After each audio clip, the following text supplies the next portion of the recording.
You know that moment during the holidays when everything just feels right. The tree's lit, the coffee's hot, and that first bite of sugar cake just melts in your mouth. Yep, that's Dewey's Bakery. Here in Winston-Salem, Dewey's has been baking up holiday magic since 1930. From their classic Moravian cookies to cheese straws, and of course, the holiday cake squares, where you can still get one free every Monday. Right now, it's the season for sweet treats at any of our 3 Triad area locations. In Winston-Salem at Thruway and Renolda Manor, plus one in Greensboro at Friendly Shopping Center. Easy holiday ordering is also available at local.deweys.com. It's also the season for raising sweet dough for your organization. Just contact any Dewey's store for more information on how you can set up your own holiday fundraiser, where 50% of the items sold go immediately back to your organization. Plus, holiday stores are popping up from mid-November all the way until Christmas Eve. In the Triad and beyond, these special holiday shops will assist in raising money for nonprofits, and the locations can be found by visiting deweys.com. So make the holiday special for the ones you love and others with Dewey's Bakery, home of free Cake Square Monday all year round. Dewey's, celebrate every day.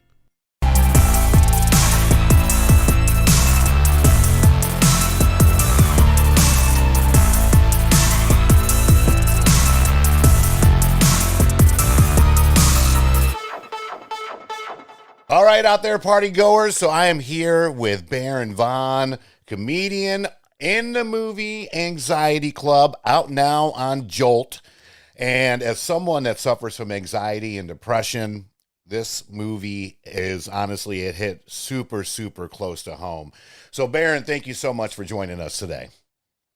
Hey, I'm happy to be here. Thanks for having me. Do I sound okay on your end? Yeah, you sound Okay, great. great. Sound great. You look Fantastic. great. If you're looking good, you're feeling good. So, no, definitely appreciate you joining us. So, in terms of this project, Mhm. what was the process like as far as being involved, telling your story, things like that? Yeah, I mean, it all started when I got an email from our director, Wendy, who told me that she was making this documentary, and she already had the title, Anxiety Club. And I was kind of like, oh, that's interesting, and she told me that she was focused on talking to comedians Yeah, about anxiety and trying to find comedians, specifically comedians who we talk about it on stage. yeah, We joke about it ourselves. So she wanted to hear she assumed we think about anxiety a lot. And boy, was she correct. Um, and it's interesting because I almost kind of want to say that like documentary filmmaking, from the very little I know about it, it hmm almost feels like jazz in a yeah, sense, where it's okay, like you kind of have an idea that you're aiming for, but you have to sort of adjust as you go along, and you're looking for a story and all these different things. So like I did a couple interviews with Wendy, and then as she got more footage from other people and things like that, she started to kind of see a little bit more of the things that she might want to add or ask more questions about. sure, And so I sat down with her a couple of different times. You saw the film, so I got my friend Opie to sit down, for a lunch that they witnessed. hmm And yeah, and years later, many years later, almost enough time that I kind of forgot about some of this stuff. yeah. She was like, "Hey, the documentary's done, and we got to this great film festival. I got a chance to go see it, and I loved it. I was like, whoa, I would have never assumed that all that those couple sit downs was going to result in this really great documentary." And it really is great as someone, as I mentioned, that suffers from anxiety and depression. I mean, I get anxiety 7 years into this podcast, doing podcast episodes with celebrities like yourself, and you have to go on stage in front of, hundreds, sometimes thousands of people to do this. So what are some of your tips where you have to like remind yourself, like, and I love the fact that you're able to joke about it, right? I think at the end of the day, like my family as a whole, we all suffer from anxiety and depression. And I think one of the things that helps us get through it is the fact that we are able to joke about it, whether if it's Hmm. memes, conversations, things like that. So as you prepare to get on stage and, whether joke about it or not, what are just some things that helps you kind of become even keel and get through that anxiety? Yeah, I mean, one of the things about doing stand up is that when I am up there, I have control. Yeah. So there's Yeah. sort of like it's like an unspoken agreement that I'm the only one that's going to talk. You know what I mean? Yeah. And everything that I say, even though the audience might think, oh, he's just coming up with this, but I have spent a lot of time, thinking through what I'm going to say, thinking through how I'm going to say it, Hmm. rewriting, working on it, all that kind of stuff to get it where I need it to be. So it is a very practiced, speech by Yeah. the time I'm up there, and there's something that's really safe about that. However, obviously there's always the kind of X factor, unpredictable sort of things I can't plan Hecklers. on. Hecklers or just even people that just aren't feeling me that night. You know what Right. I mean? Right. And so I accept all of it, and Hmm. and it's one of the things that I learned to accept, that I learned to go, even when I just don't do well, I've learned to kind of let it, let it slide, let it go. And I've gotten better at that because it's the name of the game with Yeah. stand up. You can't kill every single time. Yeah. Even Richard Pryor had bad sets. You know Yeah. what I mean? Yeah. As insane as that sounds, but it's true. So it's kind of like I just got to let it slide and move on. And usually, by the time I have another show, I'm like, oh, right, that other thing is irrelevant now.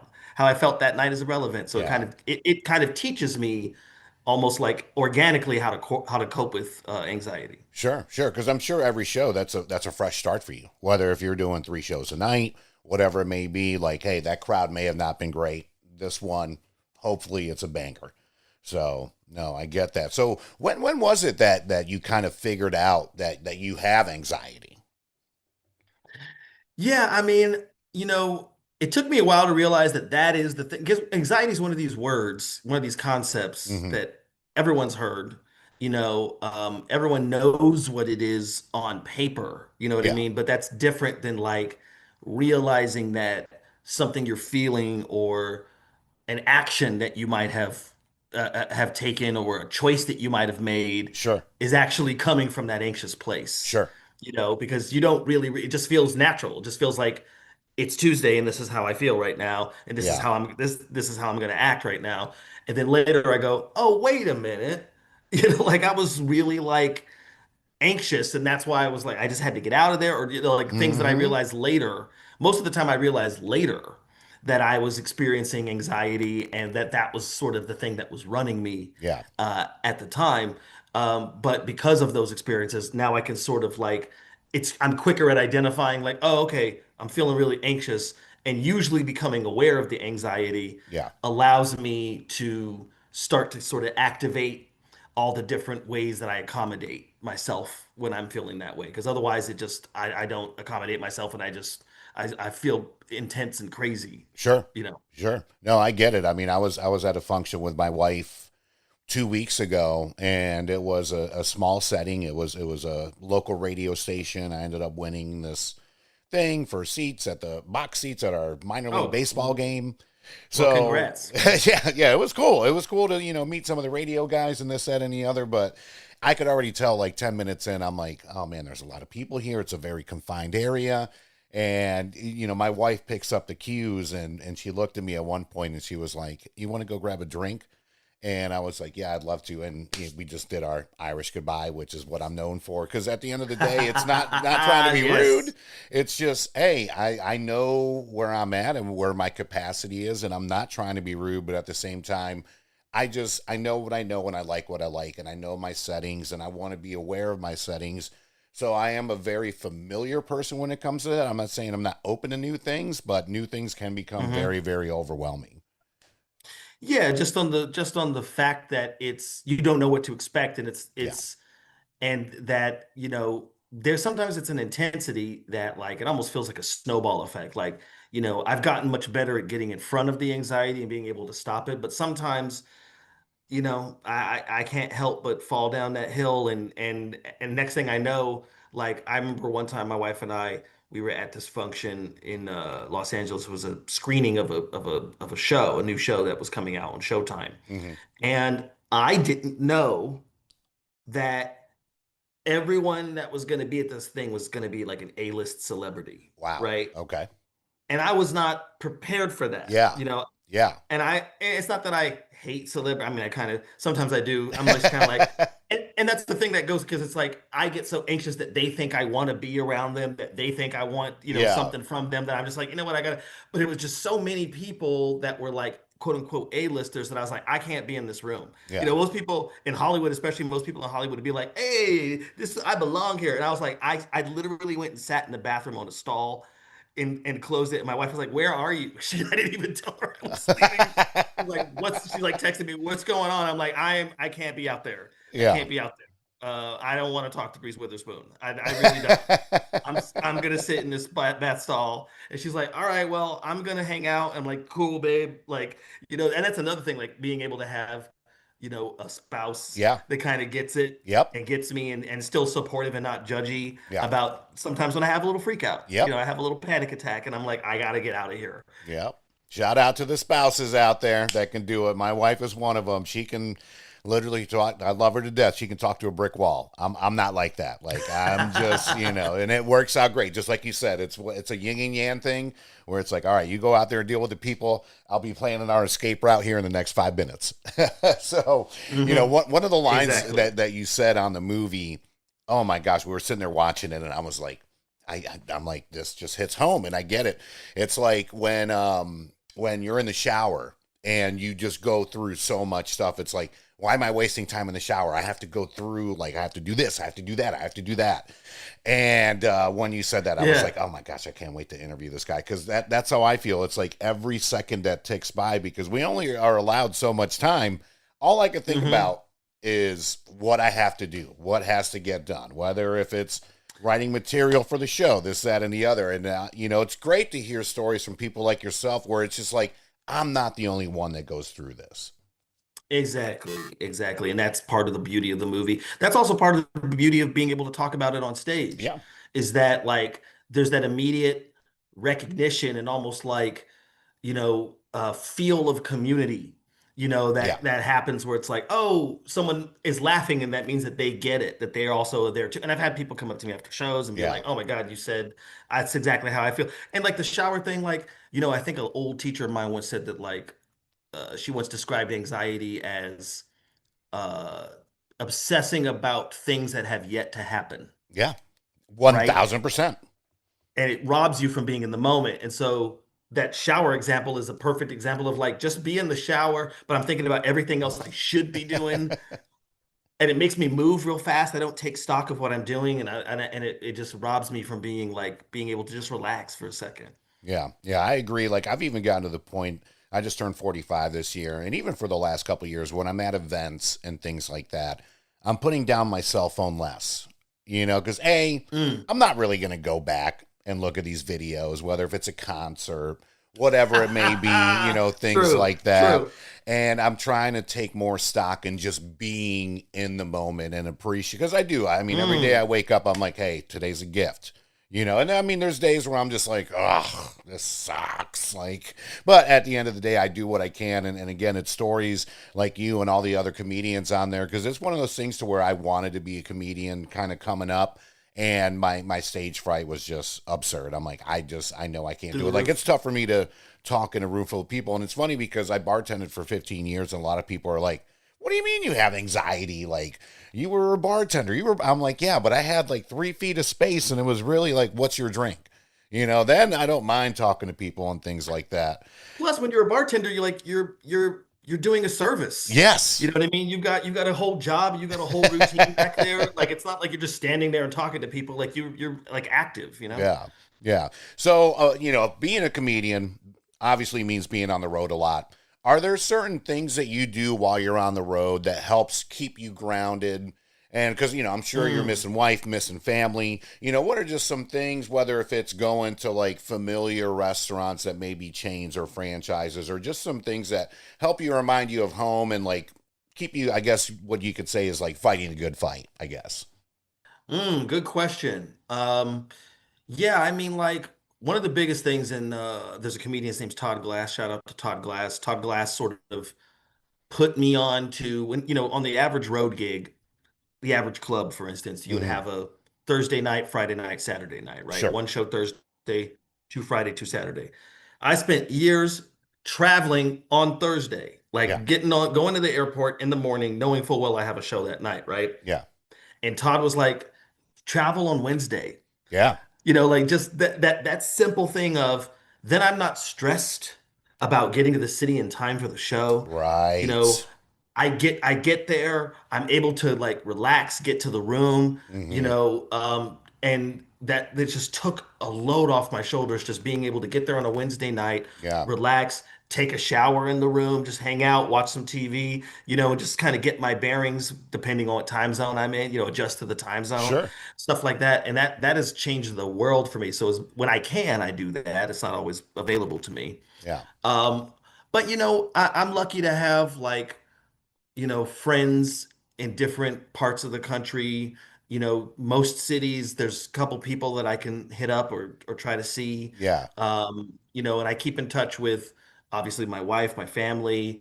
Um, a big thing that I do is I use that time to like make calls that I haven't made. Like I'm like, all right, I'm sitting in a hotel in Denver. You know Yeah. what? I'm gonna call my mom. I haven't called my mom in a little bit. Like Sure. those are the times where I can kind of like reach out to people and connect, in ways that I might not have in the last, month or so. There's no place like home for the holidays, a place where memories are made, a place where family and friends come together. But we know that it also brings a lot of stress. And what if you're also thinking of buying or selling a home during this time of year? That can add even more. In fact, a recent Zillow study reported that 85% of buyers said the experience of buying a home was somewhat stressful or even extremely stressful. Okay, take a breath and listen to the good news. The Ginther Group can help relieve some of that stress and pressure. Of the more than 130 people who reported 5-star reviews this year, over 100 of them described the experience of working with the Ginther Group as stress-free, smooth, and in some cases, fun. Don't you need a little bit of that in your life right now? If you're seeking the perfect home for your holidays, then call the Ginther Group now at 336-283-8689 or visit their website at theginthergroup.com. Even if it's not the right time to buy or sell, that's okay. You can still meet with them about your 2026 real estate goals so that you can work with a team you can trust to have you ready when the time is right. That's 336-283-8689. Call the Ginther Group today. It's time to get serious about your financial future. It's never too early, but it could be too late to get started. And that's oftentimes the hardest part, getting started. How much do I save? Where do I invest? Do I save for college or retirement? How much for each? And who do I talk to about it all? Okay, we'll keep things simple for now and help you answer the last one. We recommend you begin with a local financial advisor, and that's Jennifer Johnson of Three Magnolias Financial Advisors. She'll sit down with you for a complimentary introductory consultation and go over all of your questions. Get started on the path to achieving your financial goals. Visit 3magnoliasfinancialadvisors.com or call 336-701-1600. Get comfortable with your financial future.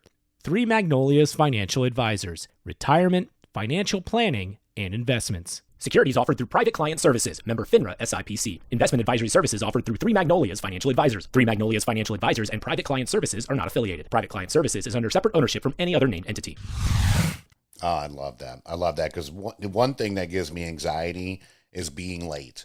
And I'm talking like to meetings, to Yes. the movies. And people are like, well, now there's assigned seating. I'm like, I don't care. I don't want to miss previews. I want to get my food. I want to get settled. Like for me, it's a whole process to go to the movies.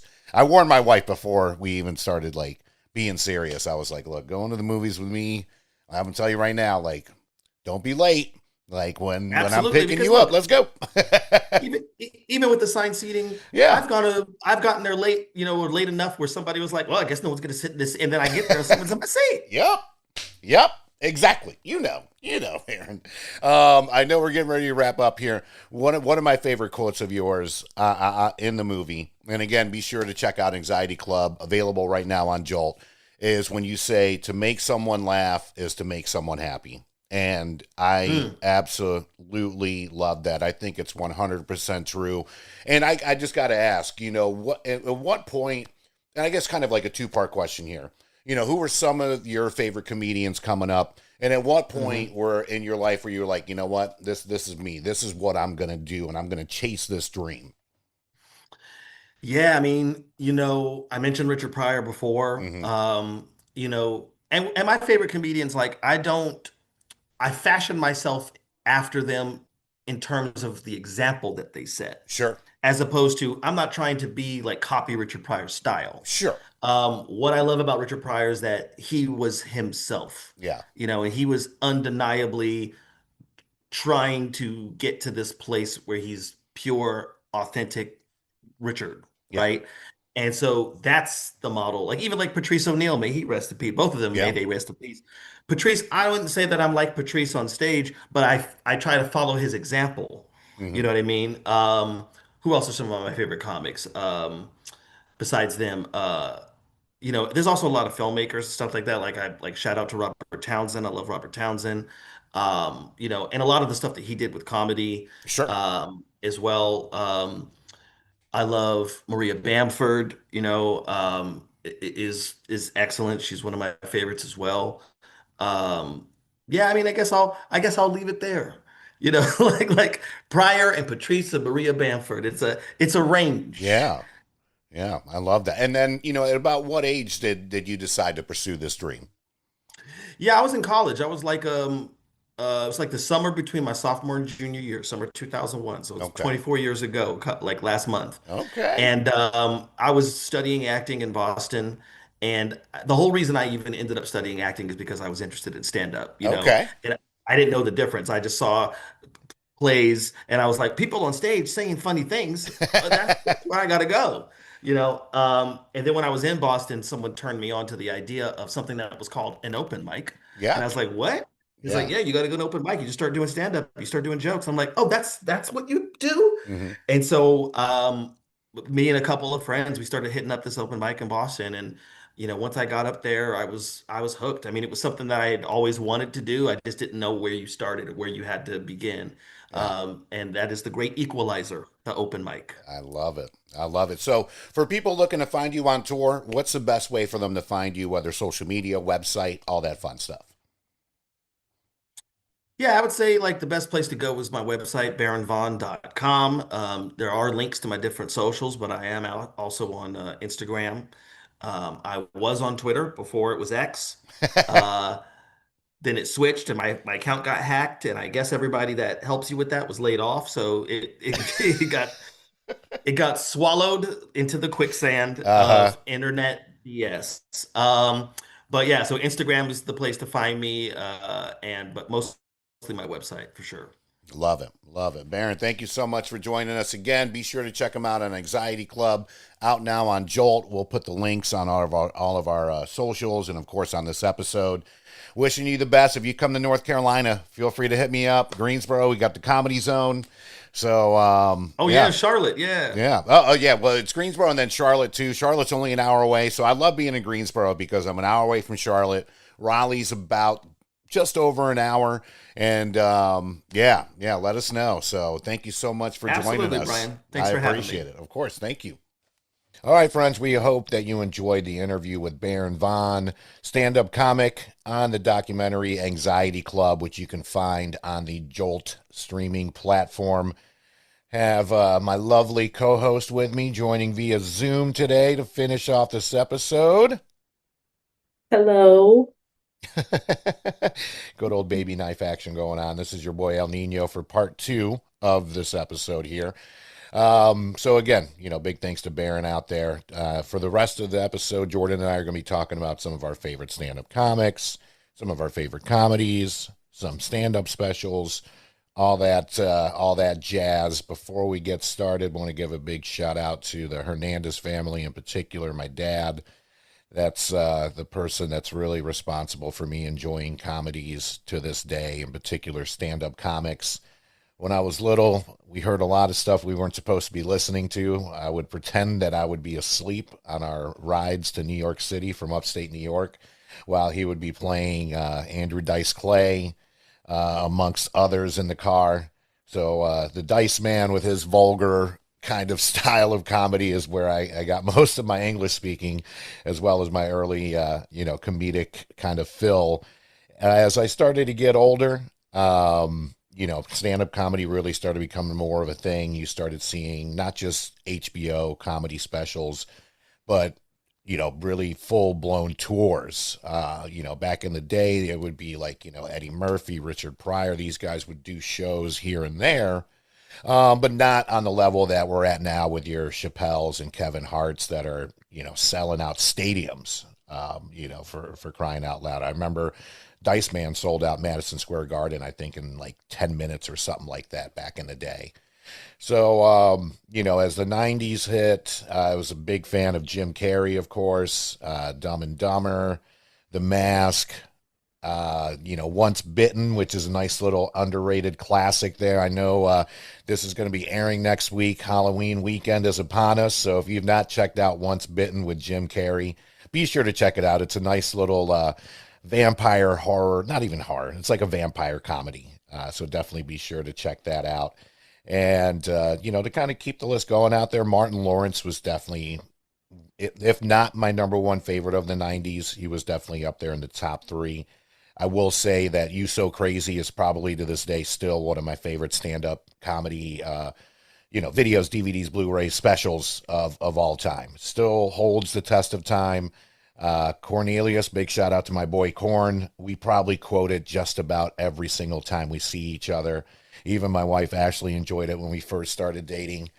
So, yeah, I guess I'll just kind of pause there from like my 80s and 90s. I do want to give some shout outs out there to the Sam Kennisons and Rodney Dangerfields and a lot of people from the 80s and 90s, especially once Saturday Night Live started rolling. We got a lot of comedians out of that as well. Of course, I know I mentioned Richard Pryor. But yeah, I guess I'll just stop there. And Jordan, what are some of your faves before I get to my 2000s, I guess, and now. Yeah, so I'm not a big watcher of like comedians as far as stand-up goes. I'm super not versed in that world unless I'm at your house, and then sometimes, it'll be Dave Chappelle or what's that newer guy you and Ashley both love? Nate Bargatze. Nate Bargatze. He's great. That's really all I can think of at the top of my head. I've just seen some stuff in passing as far as stand-up goes. Hmm. But I've definitely got some favorite infamous comedy actors and actresses, I guess you could say. Hmm. And so I love Amy Poehler, of, Parks and Rec, um, SNL. SNL. Just she's just kind Baby of one that's done Mama. so much that I'm like, Yeah. yeah, it just goes. And she's a producer on so much comedy Hmm. material as well. Like, one of my favorite shows of all time is Broad City, and she's a producer on that show. So I love Amy Poehler. I love Broad City. Again, Alana Glazer and Abby Jacobson are hilarious. I've watched that show Yas probably Queen.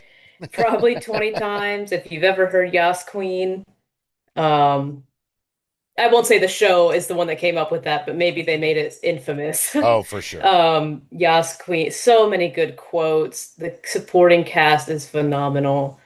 Um, it's so good. If you like And it's all filmed in New York City. All on Location in New Hmm. York, it's a great Comedy Central show. If you like, Workaholics, if you've seen Workaholics, this is kind of a female version of Workaholics. Just two best friends in New York in their 20s and 30s, just trying to, still find themselves, still get through life. All the comedy that comes with it is there. It's so good. Again, I don't think I've seen a show more than I've seen that. It's 5 seasons, but you can burn through it so easily. And every episode, you could just click on one. It's gonna bring the same laugh factor every time. So many iconic moments. If you get into it, you're gonna be quoting it within hours. Um, but yeah, Parks and Rec. Speaking of Amy Poehler, is another sitcom comedy I love, with an awesome supporting cast as well. Nick Offerman and Aubrey Plaza, Chris Pratt, uh, Rashida Aziz. Jones, Aziz Ansari. Yeah, I'm big into sitcoms. So New Girl, I've talked about before. I've watched New Girl a million times. Just one of those shows where the supporting cast kind of lights up Hmm. every moment. New Girl, obviously The Office is a classic. To piggyback off of TV shows, I'll go ahead and this is kind of like a twofer for me. You know, in the early 2000s, you could not get away from the Chappelle Show, especially season two. The I'm Rick James bitch skit Yeah. just skyrocketed. Really, not just the Chappelle Show, Comedy Central as well. Like the Hmm. one thing about Chappelle Show, especially season one, you could see like they gave him room to do whatever he wanted, but they did not give him a lot of budget. Like a lot of the sets are just pitch black, and he made a lot with very little. You know, a lot of the shows that came out after that on Comedy Central, Workaholics, Broad City, you know, a lot of them, Key and Peele especially, you know, Mm. a lot of Oh them yeah. owe a lot to Chappelle Show because really, I believe it helped put Comedy Central on the map in terms of programming and not just having stand-up specials because really that's all they really had. So, and I mean, Killing Him Softly by Dave Chappelle is another one, like Martin Lawrence, You So Crazy. Phenomenal, phenomenal stand up. Another one I could quote over and over again. You wanted the chicken. Come on, buddy. Come on, buddy. You gotta watch. And as much as I enjoy New Chappelle, Killing Him Softly. If I did back to back that in Martin Lawrence, You So Crazy, like that is heaven on earth for like a comedy night for me. In terms of other shows, Brooklyn Nine-Nine, Oh. my lovely daughter put me on to back in the day. Incredibly funny, tremendous ensemble cast. Um, you know, RIP to the late great Adrian Brower, I believe, who plays Captain Holt. He's one of those like very dry humor funny guys. It's just Right. like it's to the point to a T. Is And monotone. yeah, his enthusiasm or lack thereof. And then of course you got Jake Peralta played by Andy Samberg.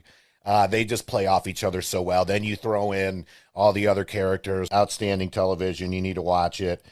You mentioned Workaholics briefly. Workaholics is just chef's kiss, phenomenally funny. How can I forget this one? You know, a lot of shows I've been late to the game on. I pretty much watched Breaking Bad after it was done. I started watching Game of Thrones like after maybe season four came out. It's rare that I get on the like I don't want to say bandwagon, but that I'm there from the beginning. And this one I was not. It fell on my lap. But Veep on HBO Oh yeah. is absolutely hysterical. The writing team just chef's kiss all around. They should have won more awards, if I'm being honest. It is by far, and it's funny making fun of politics for sure. And it's not one of Hmm. those where, you're going to hate it if you're a Democrat or Republican. Like, if you No, it's enjoy just comedy, just, and them making fun of themselves in politics, this is for you. And the one yeah. liners and zingers in this are just a master class. Yeah, it's definitely rated R. So not for the kids out there. Julia Louise Dreyfus, as she plays the vice president who's trying to be president, does and then doesn't. Pure comedy gold, I gotta say. Yeah, I think that's gonna do it. So on behalf of Baby Knife, this is your boy El Nino, and we'll see you next time. Peace. Bye.